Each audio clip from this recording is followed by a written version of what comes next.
আমি কিভাবে জমি মাপি অটোক্যাডের সাহায্যে আমি আজকের ভিডিওর সাহায্যে এটা দেখাবো। এটা অটোক্যাড, এটা আমার 2007-এর ভার্সন। একটা অটোক্যাড সফটওয়্যার ইনস্টল করা আছে। আমি আমার অটোক্যাড সফটওয়্যারটা রান করলাম। রান করার পরে কাজটা যেটা হচ্ছে সেটা হচ্ছে আমাকে ইনসার্টে যেতে হবে। ইনসার্টে যাওয়ার পরে রাস্টার ইমেজ রেফারেন্স, এই রাস্টার ইমেজ রেফারেন্স অপশনে যেতে হবে। আচ্ছা, এখানে গেলাম। এখানে যাওয়ার পরে আমাকে একটা মৌজো ম্যাপ নিয়ে আসতে হবে। এখানে আমি বলে রাখি, আমি এখানে যে মৌজো ম্যাপটা নিচ্ছি, ওপেন করতেছি, এটা আমার ফোনের ক্যামেরা দিয়ে মৌজো ম্যাপটা আমি ফোনের ক্যামেরা দিয়ে ম্যাপ থেকে উঠাইছি আর কি। তো যাই হোক, এটা সিলেক্ট করার পরেই যে দেখেন এখানে স্কেল অপশন আছে আর কি। স্কেল অপশনে আসে আমি এখানে 3960 এটা দিব আর কি। এটা 3960 দিচ্ছি কারণ 16 ইঞ্চিতে 1 মাইল, এটা 1 ইঞ্চি সমান 3960 ইঞ্চি আসবে এটা কনভার্ট করলে। এই জন্য আর কি, যে ম্যাপগুলো আমাদের 16 ইঞ্চিতে 1 মাইল আছে সেটা এভাবে করতে হবে আর কি। আচ্ছা, দিলাম। দেওয়ার পরে এই যে এরকম একটা অপশন আসতেছে দেখতে পাচ্ছেন। এটা আমি জাস্ট যে কোনো জায়গায় ক্লিক করা যায়, আমি কাজের সুবিধার জন্য এখানে ক্লিক করলাম। আমার মৌজা ম্যাপটা আমার স্ক্রিনে কিন্তু লোড হয়েছে, বাট এটা অনেক বড়, যার কারণে আমাদের দেখতে কষ্ট হচ্ছে বা দেখতে পাচ্ছি না ঠিকভাবে আর কি। এটা করার জন্য মৌজা ম্যাপটা যাতে সঠিকভাবে দেখতে পাই, এই জন্য আমাদের এই যে নিচে দেখেন কমান্ড একটা অপশন আছে, এই কমান্ড অপশনে আসতে হবে। কমান্ড অপশনে আসে আমি জেড চাপবো, এন্টার চাপবো, ই চাপবো, এন্টার চাপবো। অর্থাৎ এটা জুম আউট হয়ে আমার মৌজা ম্যাপটা কম্পিউটারে যেভাবে আছে এভাবেই এখানে শো করতেছে আর কি, তাই না? তো এটা এখন একটু উল্টা হয়ে আছে, এটাকে আমাকে রোটেট করতে হবে আর কি। রোটেট করার জন্য আমি মৌজা ম্যাপটা সিলেক্ট করব। সিলেক্ট করার পরে এখানে রোটেট লিখব।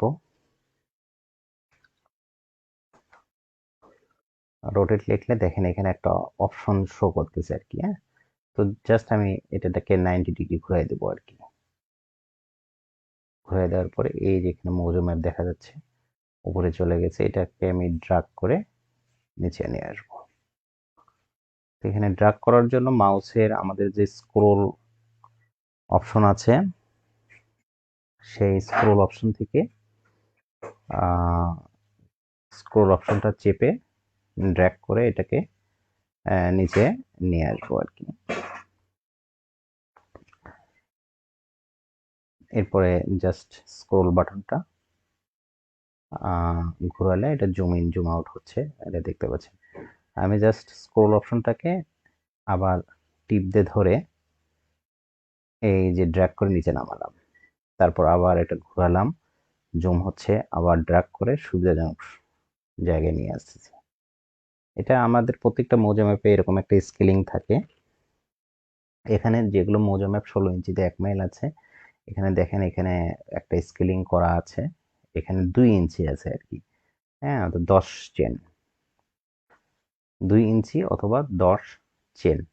আমরা জানি এই মৌজা ম্যাপের 1 ইঞ্চিতে হয় 330 ফিট।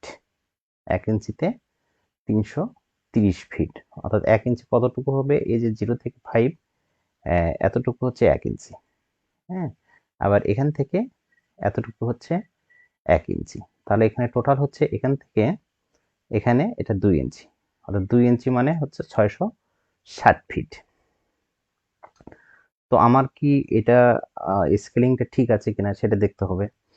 তো আমি এই যে দেখেন বাম পাশে একটা লাইন আছে, এটা হচ্ছে পলি লাইন, এটাতে ক্লিক দিলাম, দিয়ে তো 0-তে চলে আসব এবং এই লাইনটায় চলে যাব। তো এখানে দেখাচ্ছে 550। দ্যাটস মিন আমি যে মোবাইল দিয়ে ছবিটা উঠাইছি তাতে স্কেলিংটা নষ্ট হয়ে গেছে, অর্থাৎ এই মৌজা ম্যাপটার যে স্কেল থাকার কথা ছিল সেটা নেই। তাহলে এটাকে কি করতে হবে? আমি এটা ডিলিট করে দিই।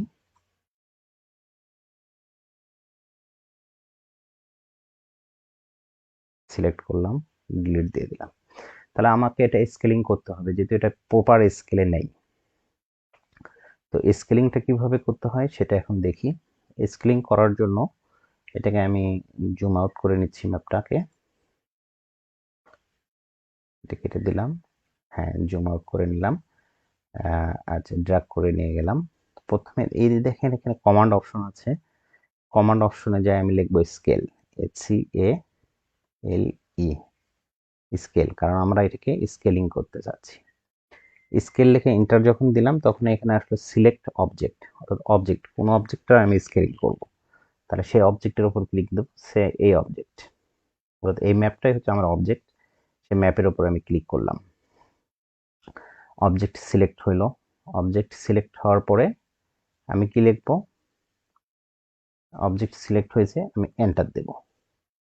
এন্টার দেওয়ার পর এখানে আসছে স্পেসিফাই বেস পয়েন্ট, অর্থাৎ এটার যে কোনো একটা বেস পয়েন্ট নির্ধারণ করার কথা বলতেছে, অর্থাৎ বেস পয়েন্ট আমি এখানে এই কর্নারটাকে বেস পয়েন্ট দিলাম। এর পরের অপশনটা এখানে ক্লিক করার পরে যেটা আসতেছে specify scale factor or coffee or reference, আমি কফি অর রিফারেন্সে যাব। এটা করার জন্য আমাকে এই রিফারেন্স মানে আর আর চাপে এন্টার দেব। তখন যে অপশনটা আছে স্পেসিফাই রিফারেন্স লেন্থ, অর্থাৎ রিফারেন্স লেন্থকে স্পেসিফাই করতে হবে।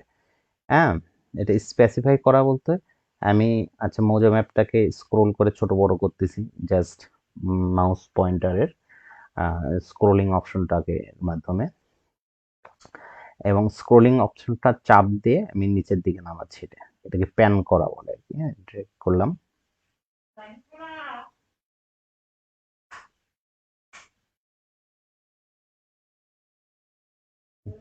ড্র্যাগ করে নিয়ে আসলাম। এরপরে আমি এটা স্পেসিফাই লেন্থকে স্পেসিফাই করব। তো এটা করার জন্য আমাকে যেটা করতে হচ্ছে সেটা হচ্ছে এখানে আমি প্রথমে ক্লিক দিব, ফার্স্ট অপশনে ক্লিক দিচ্ছি, দেওয়ার পরে এটাকে টেনে নিয়ে আসলাম এত দূর পর্যন্ত, অর্থাৎ এতটুকু ডিস্টেন্স, হ্যাঁ স্পেসিফাই করলাম। এখন এখানে দেখেন নিচে কি লেখা আছে specify new length or point, এই যে যতটুকু আমি দূরত্ব নিলাম এটা আসলে কতখানি হবে, সেটা আমার হবে 660, নতুন যে দূরত্বটা সেটা আমি দিয়ে এন্টার দেব। দ্যাটস মিন এখন আমার এই অবজেক্টটা প্রপার স্কেলিং হইল।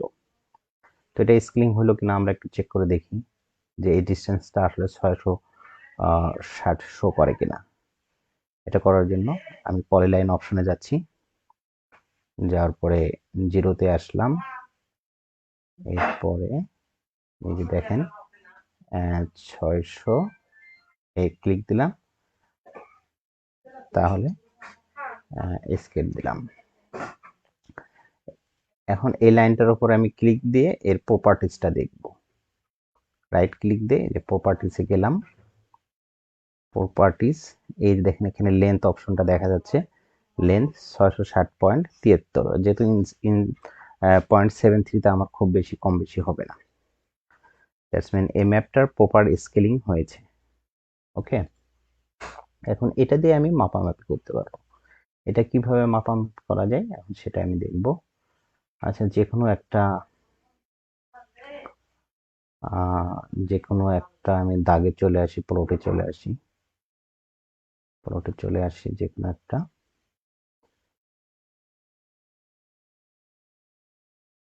সে 1520, হ্যাঁ এই প্লটটা যদি আমি মেজার করি, তো এখন মেজারমেন্ট কিভাবে করব, আমি যতটা জুম করা যায় জুম যত বেশি করব তত এটা আমার নিখুঁত মেজারমেন্ট হবে। আমি এখান থেকে পলিলাইন নেব, এখান থেকে শুরু করলাম, এটা মোটামুটি সরলরেখায় দেখা যাচ্ছে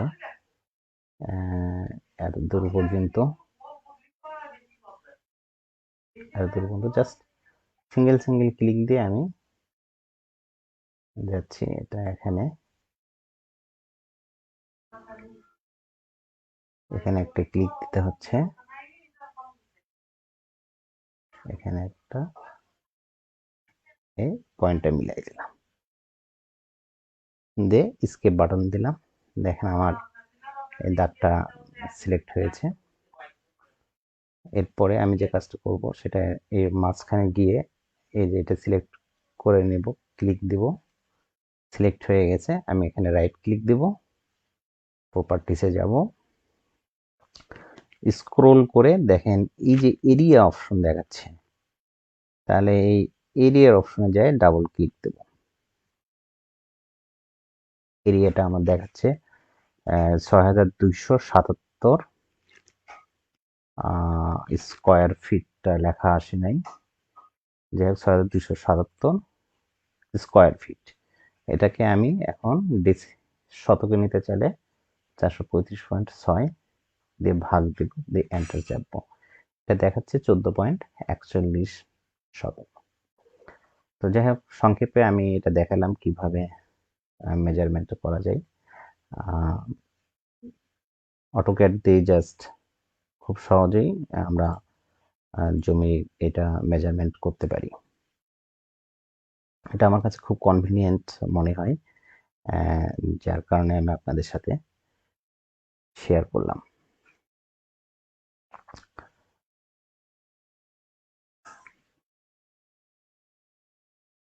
তো মোটামুটি দেখতে পেলেন অটোক্যাড সফটওয়্যারের সাহায্যে কিভাবে জমির এরিয়া শতক বাহির করতে পারি খুব সহজেই, অর্থাৎ জমিতে না গিয়ে জাস্ট মৌজা ম্যাপ নিয়ে। এটা যদি আমাদের প্রপার স্কেলিং মৌজা ম্যাপ নাও থাকে তাতে কোনো প্রবলেম নেই, জাস্ট মোবাইলের ক্যামেরা দিয়ে মৌজা ম্যাপটার ছবি তুলে আমরা এটা স্কেলিং করে মেজারমেন্ট করতে পারি। ওকে, থ্যাংক ইউ ভিডিওটা দেখার জন্য।